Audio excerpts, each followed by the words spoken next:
Nyt kun olemme opetelleet valintarakenteita tuolla komentorivissä, niin voisimme tehdä tässä tämmöisen Windows Forms-sovelluksen, eli Windowsin puolella toimiva sovelluksen Visual Studiolla. Se on hieman hankala, koska nämä lomakeluontisysteemit ovat 2010 version myötä tuolla Visual C-puolella muuttuneet. Tehdään uusi projekti, project, valitaan Visual C++ ja sitten tämä poikkeuksesta nyt tämä CLR. Ja täältä valitaan CLR ja Empty Project. Tässä tapauksessa mulla on projektin nimellä Project 5.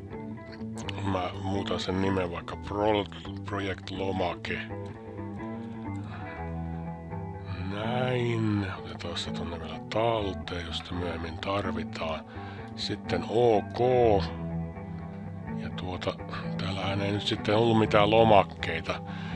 Eli Windows tarvii aina tämmöisen lomakkeen. Ja tuosta lisätään source files, niin add new item. Ja sitten mennään tuonne UI:hin ja sieltä löytyy nyt Windows Forms. Siis tätä UI:ltä ja Visual C++sta. Ja sen oletuksena tämä mineform.h. Niin. Laitetaan siihen vaikka oma form nimeksi. Ja tää form nyt on tämmönen lomake, mihin voi näitä visuaalisia komponentteja lisätä sitten, ja se tulee näkyviin tässä kohtaa.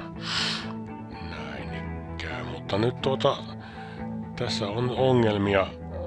Tuolla tulee tuommoisia virheitä.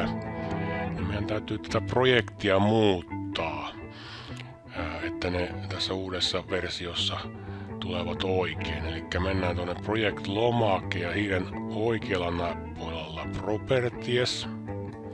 Ja meidän täytyy tehdä 2 muutosta sinne.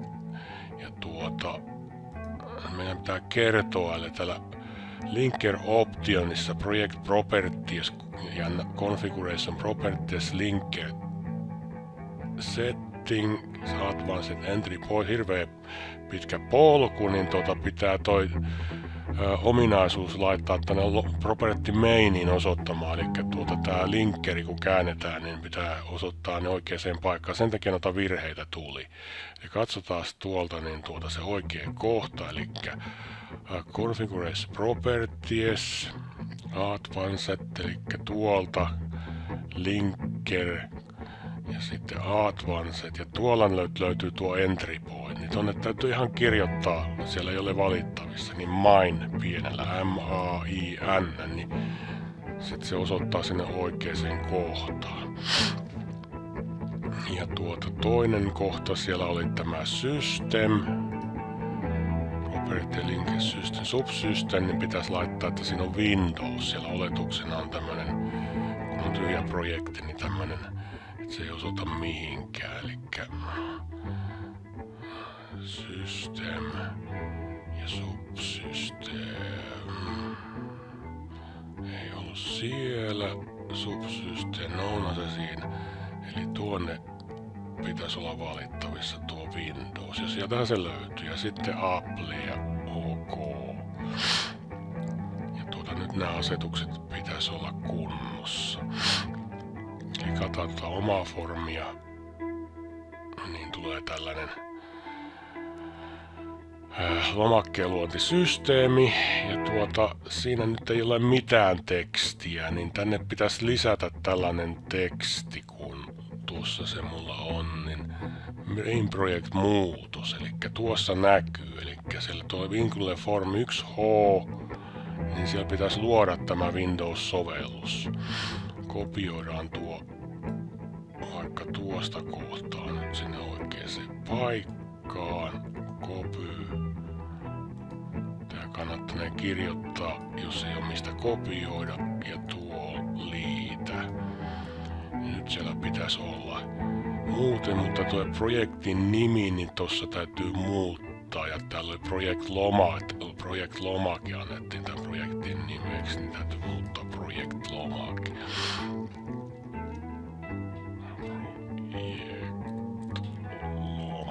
Jokohan siellä alkaisi olla kaikki asetukset kohdalle. Nyt ainakin hävisi nuo. No täällä on vielä tää formi 1 ja meillähän tuo lomake kun se luotiin, niin se ei ollut formi 1, me annettiin oma formi sille nimeksi. Eli formi jätetään tuohon. Nyt se pitäisi pelata. Katsotaan joko täällä alkaa olla. Tää on hankalaa nyt tässä uudessa Visual Studio 2010 versiossa tämä pelasi vielä ihan ok. Koitetaan nyt kääntää häviikö nuo virheilmoitukset tuosta. Ja se lomake tuli tuohon näkyviin. Eli lomake toimii nyt. Eli tässä on nyt nämä perusasetukset kunnossa. Vaikka täällä näitä virheitä näkyy. Laitetaan tää virheilmoitus nyt sitten kiinni. Eli oma form CCP. Tähän tulee se koodi oma form. Ja täällä nyt sitten on. Täällä on oma form design. Ja tässä nyt nähdään tämä lomake, mihinkä pystytään sitten lisäämään näitä komponentteja. Tämän lomakkeen kokoa, se oletuskoko, mikä se tulee ruudulle, niin voi muuttaa vetämällä. Tätä ei pysty siis tällä ruudulla siirtämään, vaan tällä nyt tämä lomake suunnitellaan. Ja näissä Windows-ohjelmoinnissa tämä lomake on aina se mihinkä näitä komponentteja sitten laitetaan. Ja me tehdään nyt sellainen meidän taidolla semmoinen perusjuttu tässä. Eli siellä on muutama tämmöinen valinta ja sitten checkboxi. Ja sen perusteella laitetaan tämmöinen label, jonka teksti sitten muuttuu. Ja mä oon sitten tämmöinen nappi, mistä tämän sovelluksen saa laitettua sitten kiinnikin vielä. Ja nyt ensin tässä on kauheasti ominaisuuksia, properties näkyy täällä muun muassa tämä nimi, oma formi tuolla, niin täällä oikealla pystytään näitä ominaisuuksia muuttamaan.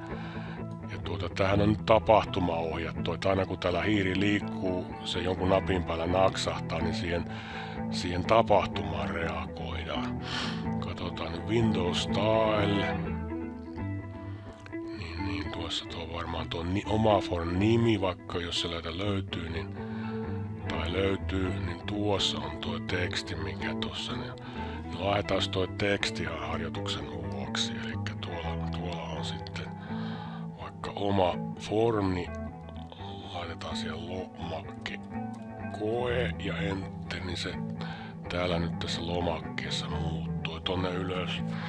Ja sitten me voidaan tätä lomakkeen muitakin ominaisuuksia aika laajasti täällä muuttaa. Voitte näitä kokeilla täältä. Mutta nyt lähdetään tekemään tätä meidän sovellusta. Eli tosiaan kun tämä laittaa tästä käyntiin, niin me nyt sitten nähdään, miltä se näyttää. Nyt se tuli se lomake sinne. Tässä ei nimeä enää laisinkaan nyt sitten tässä jostain syystä. Niin tuo ikoni tuosta näkyy. Tämä on mielenkiintoinen. Tuo nimi tuosta nyt ei sitten näy. Noin. Eli se lomake nyt on tässä. Tosiaan tää on ihan tämmönen Windows-lomake. Ja tuossa koko ja tuosta X:stä se saa kiinni, jolloin tää ohjelman sovellus sitten, niin loppuu. Katsotaan missä se oma formi. Applikariin. Pitäisikö tänne laittaa oma sana tänne? Antaako se nyt sitten sen nimen? No nyt se tuli tonne näkyviin, eli siinä oli tämmönen pikkunen. Eli kun se meidän lomake oli, se tekee uuden ilmentymän tästä, niin se oma formi on se, minkä se loi. Nyt se äsken loi vahingossa, mulla jäi tuohon, niin sen peruslomakkeen, mistä nimeä ei ollut ollenkaan. Ja nyt on asetukset kunnon X:stä kiinni. Ja tonne design-moodiin. Ja sitten, mistä niitä komponentteja löytyy, niin täällä on toolboxi. Täältä näin niin alkaa näkyä kaikkien näköisiä komponentteja, mitä tänne lomakkeelle voi asentaa. Täällä on common controls. Täältä löytyy tämmönen labeli, joka on siis tämmönen otsikkolappu. Laitetaan tonne, eli vedetään hiirevasentoon. Yksi labeli tonne. Oletuksena siinä on nimi label 1, antaa se toistaiseksi sitten olla sinne. No täällä ominaisuus aina kun tässä valitaan aktiivisesti vaikka tää label, niin täällä sen ominaisuudet näkyy. Ja mä vaihdan ton tekstin vaikka label, niin pistän viiva, välilyönti viiva, niin tuolla ei ole mitään tekstiä, tuolla on pari viivoa tuolla vaan tossa. Ja sit kun tuo valitaan, niin siellä se fontti ja fontin koko voidaan muuttaa. Eli size on 825, niin tuo on vaikka 10, niin se tulee isommaksi tuonne toi fontti. No sitten voitaisiin lisätä vaikka pari tämmöistä checkboxia, toolboxi tuolta noin. Tuolta löytyy checkbox, eli hiiren oikealla raataan lomakkeelle. Tuosta pystyy asettelemaan kauniisti. Tuohon kohtaan tuli yksi checkboxi. Sitten otetaan toinen tuosta ja semmonen raataan tuonne lomakkeelle. Nyt siellä on toinen checkboxi. Nyt tässä alkaa olla vähän komponentteja, vaikka tuohon asetetaan. No sitten olisi kiva olla täällä joku tällainen vaikka painonappi, mistä tapahtuu, että sovelluksen sulkeminen täältä X:stähän se saadaan kiinni, mutta se on button ja täällä on kaiken näköisiä radioputtoja ja komponentteja, vaikka huurmykket, mutta nyt button, niin täällä on mahdollisuus myöskin etsiä button, jolloin tuossa on tuo perusbutton, niin viedään tuohon. Tuossa on tommonen painonappi vaikka tuohon kohtaan. Oletuksena sinne sitten lukee button. No sitten muutetaan vähän näitä komponenttien ominaisuuksia. Eli tuossa valitaan tuo button, minkä mä äsken laitoin, ja nyt se teksti, mikä siinä nyt näkyy. Niin jos me tehdään tuosta semmonen nappi, millä tää sovellus sulkeutuu, niin vaihdetaan tuo nimi, että sulje vaikka tuo teksti ja enter, niin se teksti muuttuu tonne noin. Sitten siellä oli toi checkbox 1, jos se valitaan tuosta, niin täällä aina vastaava kohta, niin valinta 1. Mä kirjoitan ihan tuo valinta 1. Valinta. Välilyönti 1. Ja sitten tuosta toi toinen checkbox 2, valinta 2.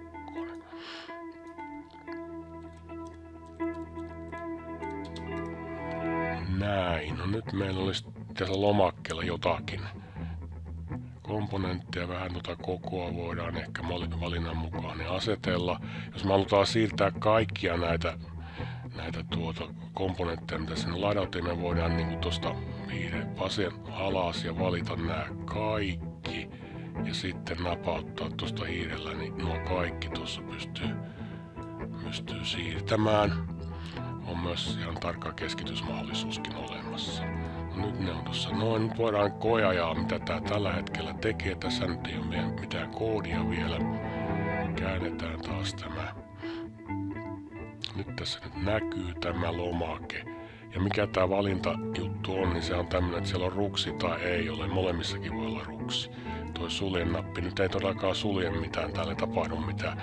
No toi pienentäisi ja toi maksimisen tulisi koko ruudun kokoinen. Tää on nyt aika hölmön näköinen. Toi maksimisen voi ottaa vaikka poiskin näkyy. Toi X tietysti aina sulkee. Tuossa lomake, niin katsotaan tuo omaa foorumi, niin siellä jossain oli niin nämä napit, jotka tuolla ylhäällä on näkyvissä. Ja tässä on aika löytäminen, että mistä ne sieltä löytyy vaan Windows State normaal, senkin voisi laittaa täältä muuttaa, kun se lähtee käyntiin, niin mikä se on minimi, maksimi, normaali tarkoittaa, että siihen kohtaan, mihin se on aseteltu, se ei muista sitten sitä kohtaa seuraavalla kerralla. Ja tuolla on Windows Style, Control Box, True, ikonikin voidaan vaihtaa. Täällä alkaa olemaan Maximum Box, Minimi Box, niin otetaan tuo Maximum Box, niin False, niin sit sitä kun ajaa ei tuolla näy, se oli aika hölmö, kun se pystyi maksimoimaan niin semmoiseksi isokokoisiksi. Jos me tarvitaan niin muuttaa tätä komponenttien paikkaa siellä ruudulla, jos on tarpeen sitä tosiaan niin suurentaa, pienentää, pitää se aina keskellä, niin meidän täytyy koodilla se tehdä, mutta ei nyt mennä vielä siihen. Se voisi olla tulevaisuuden yksi harjoitus. No nyt taas testataan, tuosta aina kannattaa katsoa, yes, build, niin miltä se tällä hetkellä näyttää. tuossa, niin lomakekoon, niin tosiaan tätä nyt ei pysty tätä maksimia käyttämään, minimi on, mä laitetaan maksimi pois ja X:llä kiinni. Tästä se pitäisi saada menee kiinni. Niin miten me saadaan nyt tämä tapahtuma sillä, että kun tuota suljen-nappia klikautetaan, niin tämä sovellus menee kiinni. No meidän se tässä koodi johonkin kirjoittaa, mihin me kirjoitetaan, niin mennään tuohon napin päälle ja klik, niin se avaa tämmöisen kohdan tapahtuman käsittelijä ja tuolla vilkkuu tuo kursori. Painan tuonne Enteriä ja nyt tämä sovellus pitäisi saada kiinni, kun sitä nappia painaa. Tähän siis reagoi, niin kuin tässä lukeekin, button click, eli aina kun sitä buttonia klikataan, niin tämä tapahtuman käsittelijä aktivoituu. No se, millä tämä sovellus saadaan kiinni, niin täällä on tämmönen exit-systeemi, niin application ja 2 pistettä exit, niin tuommoinen pitäisi tonne kirjoittaa. Application exit, tämä on C++ itse asiassa tämmönen systeemi, niin laitetaan se tuo application exit, niin paste, tai kirjoitetaan, no nyt se meni väärään kohtaan, eli tuo edellisellä rivillä, eli paste ja tuolta se pois. Eli täällähän on kanssa se aloittava ja lopettava aaltosulke, ja siihen väliin se koodi nyt pitää sitten laittaa aina. No nyt siellä on tuota, testataan toimiiko, tuosta taas päälle ja jees. Eli tarkoituksena oli nyt, että kun tämä nappia painaa, niin tämä sovellus menee kiinni, toimiiko se? No toimihan se. Nyt siellä on tähän tapahtuman käsittelijään kirjoitettu jotakin. Täällä oli tämä oma form design, ja nyt jos me tehtäisiin tässä semmonen, että kun painetaan valintaa 1, niin tuo labelin teksti tuossa aina muuttuu, että mikä valinta on tehty. Tämä on vaan sen vuoksi, että voidaan nyt katsoa, että niitä if-else-rakenteilla, niin todella voidaan myöskin tässä Windows-sovelluksessa näillä taidoilla, mitä meillä on, niin tehdä aika paljon asioita. Logiikka on sama, mennään tuohon valintaan 1, klik, niin päästään siihen koodin kirjoittamiskohtaan, eli tuolla vilkkuu. Välilyönti. Ja mitä sinne sitten pitäisi kirjoittaa, niin ehdotan vaikka tällaista, eli checkbox 1 koodi. Tuosta mulla on language vielä C, niin se ottaa korostaa. Mulla on Notepad++.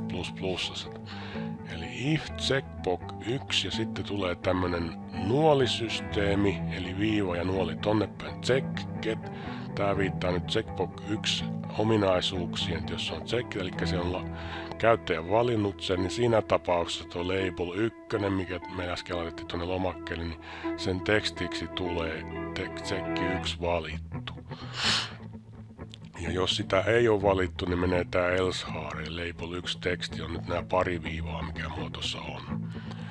No sitten täällä on tällainen, en tiedä onko käyty vielä läpi, eli laitetaan tuohon kommentiksi, niin tuossa 2 et-merkkiä tuossa niin tarkoittaa nyt ja-toimintaa. Eli tuo ja, eli pitää lukea tällä tavalla tuota riviä, eli checkbox 1 on tsekattu ja checkbox 2 on tsekattu, eli nämä molemmat ehdot on voimassa yhtä aikaa. Niin silloin tulee tämmöinen teksti tsekki 1 ja 2 valittu. Jos on pelkästään checkbox 2 valittu, niin tulee tsekki 2 valittu. Tännehän voitte tehdä kokeita ja näillä if-else-systeemeillä tekstiä ihan niin kuin haluatte. Mutta tämä nyt siis pitäisi tuonne kirjoittaa, eli mä kopioin se tuosta Notepad++:sta, työ voitte kirjoittaa. Ja tuossa oli se oikea kohta, paste, eli liitä. No nyt se pitäisi olla siellä. Joo, nyt se oikeassa kohdassa, kun checkbox changes, niin tapahtuu silloin tämä systeemi, mikä tuon tekstin vaihtaa. Eli kun sitä klikauttaa käyttäjä päälle ja pois. No nyt meillä kun otetaan lomakkeen, niin tuon alla oli koodia, mutta tuon alla ei ollut vielä, niin sinnekin pitäisi saada. Sama juttu. Se on melkein samanlainen. Mulla on tuossa valmiina toi logiikka, eli jos checkbox 2 on check, niin check 2 valittu, muuten on tuo 2 viivaa. Ja sitten tää seuraava on samanlainen, eli jos nämä molemmat on valittu, niin tulee tuo 1 ja 2 valittu. Ja muussa tapauksessa label 1 teksti, tsekki 1 valittu. Te voitte pysäyttää tuosta noin, kopioidaan toi copy. Ja nyt sen koodin paikka tossa. Ja nyt täällä pitäisi sitä toimintalogiikkaa aika paljon jo olla. Koe ajetaan tosta. Käännetään.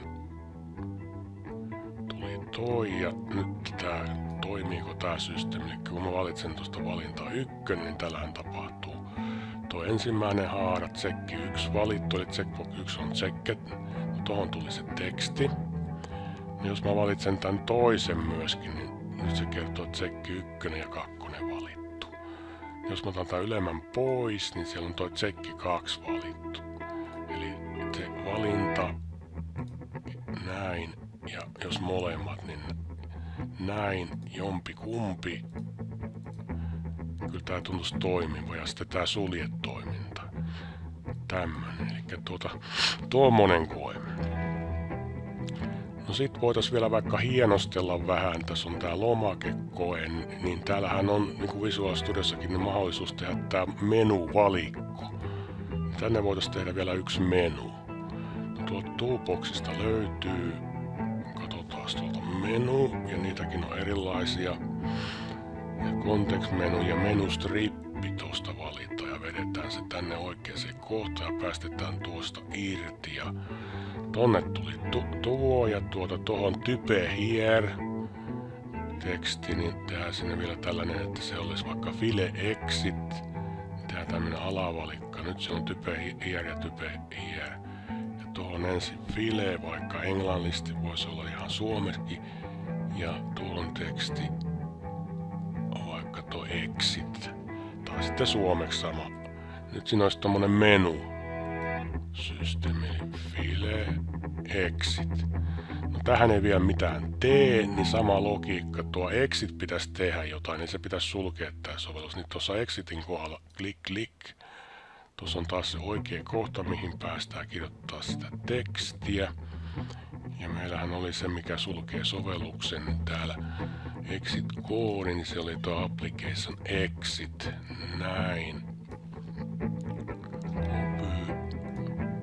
Niin se lisätään tuohon paste. Ja nyt kannattaisi laittaa kaikki talteen, save all. Jos tulee jotain, niin tuosta päälle se sovellus, jees, ja katsotaan toimiks tää systeemi. Ja siinä oli nyt jotakin ökköä, sen äsken valittiin.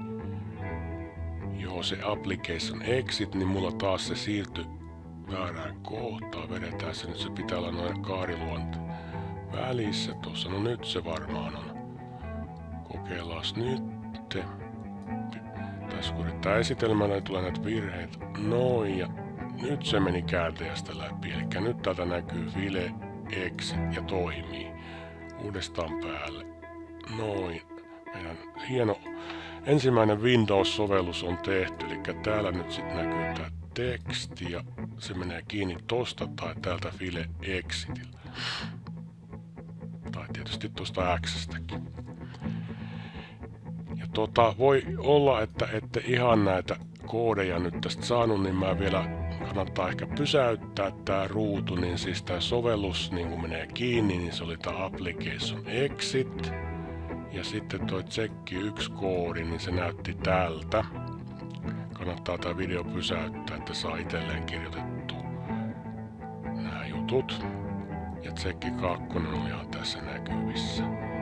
Ja siellä se main-projektin muutos, niin se nyt näkyy tässä. Eli tuon formin nimi täytyy muuttaa tonne ja tonne. Se oma lomake oli täällä meillä se, mikä se muutettiin tuohon. Ja sitten se linkitysohje tosiaan niin näkyy tuossa. No niin, tällainen Windows ja valintarakennesysteemi tässä rakennettiin. Ja tuosta hieno sovellus vielä käyntiin ja tällähän se menee. Näin ikään. Tämähän on tietysti hölmöä, kun tätä ei ole vielä rajoitettu näin, mutta me voidaan täällä tehdä se minimi- ja maksimikokokin. Eli jos joku haluaa sitä kokeilla, niin se tapahtuu niin, että form design, tuo se oli tuo meidän hieno lomake, niin täältä löytyy täältä properties minimi- ja maksimikoko. Eli minimum size, niin sit sitä ei saa pienennettyä kuin tietyn kokoiseksi. Ja nuo nyt sitten täytyy ihan kokeilemalla katsoa, niin mitä nuo on. Siellä olotuksena on tuo 352, 354. Laitetaan vaikka samat 352, 325 se oli, 325 ja se oli 344, toi, no näin, eli samaksi kuin toi oletuskoko tossa ja katsotaan toimiiko se, jees, no niin tossa toi lomake on ja tosta kun yritetään nyt tuo koko käsi vähän vapisee niin muuttaa, niin sepä ei mene kuin tuon tietyn kokoiseksi. Jos maksimikokoa haluttaisiin muuttaa, niin laitettaisiin tuohon maksimiin vielä nuo samat arvot. Tai sitten jotkut muut. Eli jos laitetaan samat arvot, niin silloin tätä ei pysty muuttamaan. Että tehdään nyt vaikka niin. Eli se maximum size olisi tuolla nyt sitten, ja se oli tuossa tonne 325 tässä mun tapauksessa ja 344 tuohon toiseksi, 344 noin. Ja tuo, nyt täällä kyllä tuo, jos taas nyt se vaihtui tonne ja käännetään näin. Tuossa tuo oli ja nyt se pitäisi olla niin, että sitä kokoa ei pysty vaihtamaan. Tän olisi pitänyt myöskin vaihtamaan tuota lomaketyyppiä, pystynyt tämän samaan tehty, mutta opetukselliseksi vuosi mä teen sen nyt näin. Eli nyt tässä nyt alkaisi olla tämmönen jonkunnäköinen järkeväkin sovellus. Ja tosiaan niin kun tehdään Windows-ohjelmaa, niin siinä on aina tää lomake pohjana, johon aletaan näitä kaikennäköisiä komponentteja sitten latomaan. Ja se näihin tapahtumiin, hiiren klikautuksiin, niin reagoi tää ohjelma. Kiitos, että jaksoit tämän kuunnella ja katsella. Vähän ääni tässä on flunssan johdosta pienellä, mutta ehkä tästä jotain tämmöistä kivaa juttua välillä, että ihan sitä perusohjelmia. Kiitti, hei!